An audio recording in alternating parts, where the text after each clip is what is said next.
This edition of the Ridley Report is brought to you by nhliberty.org. We're at the Marijuana 420 event in Concord, New Hampshire, but other issues are sort of coming to the fore of people's discussion and thoughts, and one of those issues is Russell Canning. I'm sitting here with Kat Canning, who of course is Russell Canning's wife, and I was wondering if I could get a little bit of an update from you as to what's going on with his situation where he's jailed for child support charges. What's going on with that? Well, can I tell you the whole story? Yeah, absolutely. You know, I'll be brief. He married, as you might know, Russell's Christian, and he believed a vow before God to be married for life meant something, but apparently his wife didn't. And she left him. She got restraining orders so that he couldn't come near his children. All he wanted to do was stay married and raise his children, and he was prevented from doing that. And eventually he decided, well, I'm going to quit enabling this, and he quit. He quit paying her. He never showed up in court, never contested whatever she did in court. And, you know, they want $2,000 a month from him. Since then, you know, it's racked up a huge bill. His ex-wife has relented somewhat and would be happy with, you know, a couple $100 a month, and she kind of lets him see his daughter. But the state is still harassing him, and he finally got to where, you know, he got government ID. He says, I'm just going to get a regular job, you know, we weren't making it. So he worked at this regular job for less than 2 weeks, and they came and arrested him at work. If they let him go now, it sounds like they would still take him back, because, of course, Russell's a wonderful guy, and they like him there. Yes, that's true. But, the court is holding him for $10,000.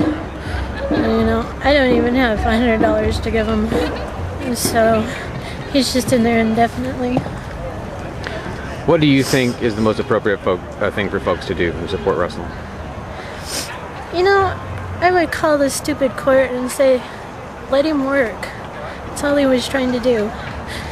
You know, he was getting set up to send his kids some money.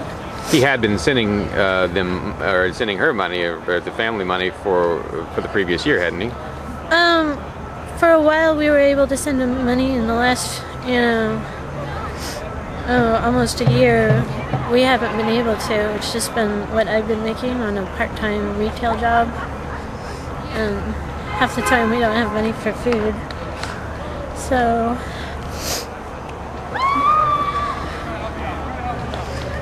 calling the court, what's something else constructive that can be done? Well, I mean, call the court and ask him, why don't you just let him work? Yeah.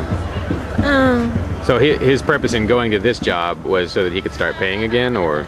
Well, so that we can live, and so that he can pay them. It's just crazy. They're demanding all this money from him while simultaneously making it impossible for him to make any money. Mm-hmm.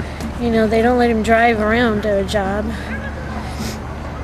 Well, he had a government ID now, though, didn't he? An ID, not a driver's license. Okay. Yeah. Yeah. All right.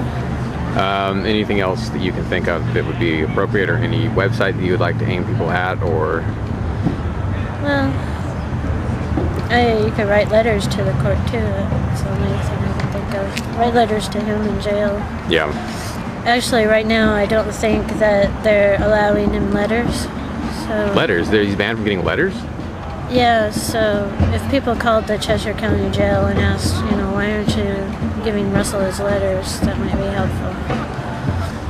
Now, to me, that's actually the most surprising part of the whole story, because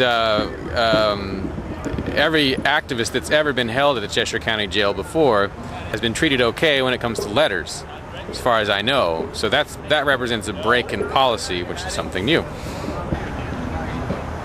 All right, well, Kat, there's nothing really appropriate for me to say, I guess, but I will try and put up a couple of URLs here in a minute that might be useful for folks wanting to help wrestle. Thanks for talking to me. I know it's not easy.